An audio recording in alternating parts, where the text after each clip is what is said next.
Okay guys, we're back. Welcome to part 2 of this video review of the Mad Bob 6-piece pry bar kit. Now what we're going to do in this part is just quickly stick some tension wrenches in some keyways, show you how they work and how they fit, pick a lock, just demonstrate the principles that we've talked about, and then just summarise stuff. So again, I wanted to show you this keyway here. Now, no shame in admitting I've had a lot of trouble with this lock. Hey, I had more trouble than I should have, but I just want to show you. The 1.2 Mad Bob is easily my go-to wrench. I'd use this 90% of the time on a keyway that I can get it into. Occasionally you have a keyway that you can't get it into, and this is one such. It just won't go in there. So my desperation measures tension wrench is this one here, if I can ever get it off the table. This is the Sparrows one, the thinnest of the lot of them, so it's 0.6 mils, which is I think it was 25 or 26,000, something like that. And that one there has the dog teeth on the end there. Don't know if you can see that terribly well. And it goes in there and grips that keyway reasonably well. Now here's the thing, this lock has some security pins, it has some spools. If this was just a lock with standard pins, this tension wrench would be good enough. Now unfortunately it isn't good enough in this lock. Reason for that, these spools here, when they set, they want to give you some counter rotation. What you need to be doing is taking some tension off with your finger so that the core moves back counterclockwise. But the issue that we've got here is the spools will only push this thing up so far, and what you need to be able to do is control the keyway and rotate it even further counterclockwise. And unfortunately with this thing here, what happens, you get vertical, and then at that point there's no control and the thing just flops out. So as I say, I ended up picking this thing with bottom of the keyway tension using just a wiper blade insert type one, wedging it in there and having better control like that. So that's the first one. Now let's talk about this other Lockwood oval here. You guys will have seen me pick these things before. Lockwood oval cylinders are ubiquitous in New Zealand and Australia. Now they're a very interesting lock, and you guys in the States and the UK and Europe that don't have these things, you're missing out on a great lock, guys, you really are. They're beautifully manufactured, they've been around for 50 years, so they're a very well known and very well understood lock. They're manufactured to lovely tolerances, they come in all kinds of different keyway profiles. You can master system them like this one. You can see, I hope that there are the numbers there for the master keying. But here's the thing, they almost all of them have standard pins, but the Lockwood pins are the beveled type, so they are standard drivers, standard key pins, but the crowns are not dead flat on these things. They are beveled at 45 degrees. There's a little wee bevel, and they set like security pins. This is the absolute key to these locks, folks. They're very hard to pick if you think of this as standard key pins, standard drivers. What you tend to do is set all 6 pins and then nothing happens. You know, the thing's all still locked up and you wonder what the hell's going on. And the reason is you've got to be thinking about them slightly differently. Now to do that, you need as much control over that keyway as you possibly can get, because you're going to have to manipulate the pins once you think they're set.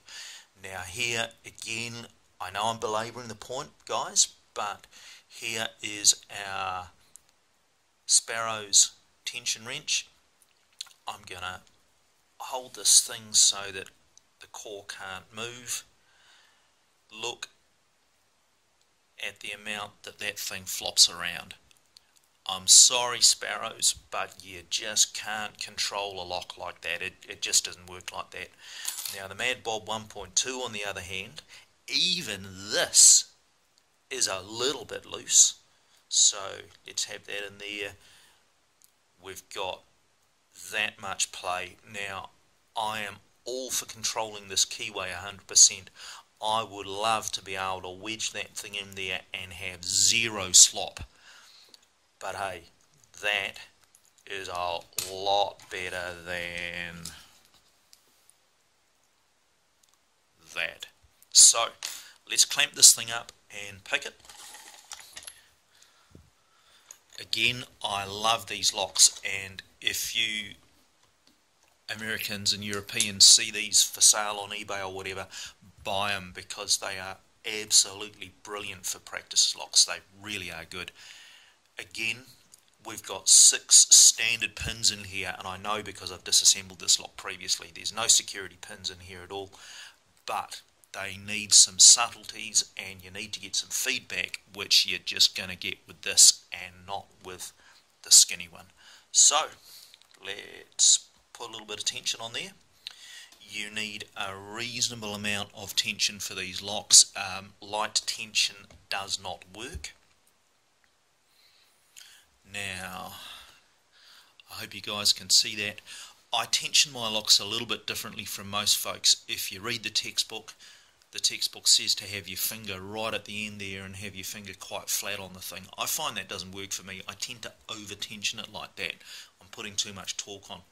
So what I tend to do is have my finger a little bit further down like this.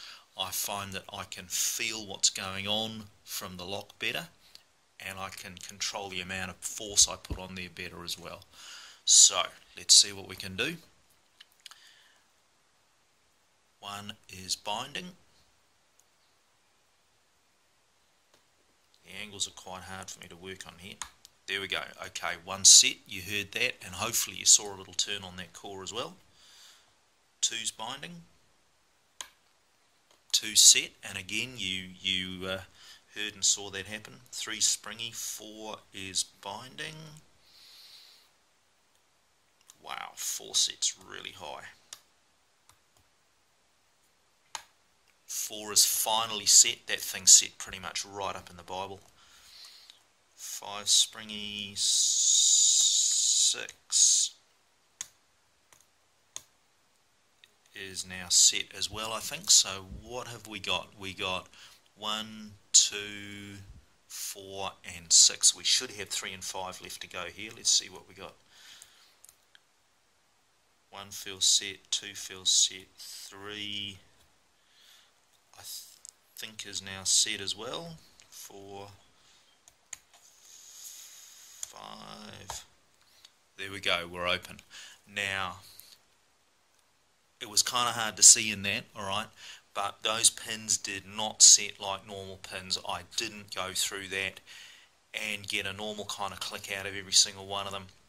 3 set kind of mushy, and 6 set very mushy. You wouldn't have seen any turn on that core at all, but believe me, when that thing was setting, it was grinding, and I could feel the grinding of the pin going up that chamber right through my finger here. So, in summary guys, the Mad Bob 6-piece pry bar set is not great value for money, I have to say, because there are 3 curved tension tools in there for padlocks that I'm never going to use. There is a lovely blue case here that I'm never going to use either, but it has this 1.2 nice stiff tension wrench, which I really like, and frankly, for the 30 New Zealand dollars plus freight that it cost me, that thing there is worth that to me. In terms of the Sparrows stuff, the comb bar set, I'm sure you know by now, I think that's a complete waste of time. Sparrows guys, if you're watching this, I'm sorry to be so harsh on your product, but I've emailed you about this, so you know my feelings on this. What I think you need is a different flat tension bar set with some much thicker and better shaped bars in there. So, would I buy the comb bar set? Nope. Would I buy the flat tension bar set from Sparrows? No, I probably wouldn't, because that this thing here, that comes in 1 or 2 other of your kits as well. So I wouldn't buy this on its own. but I would very definitely buy the Mad Bob to get that little baby there. So I hope you guys have enjoyed that review. There are going to be plenty more things like this coming, so I'd encourage you to subscribe and to ask questions. I'm very happy to answer as many of those as you've got. I'm Michael Maynard. Thank you for watching.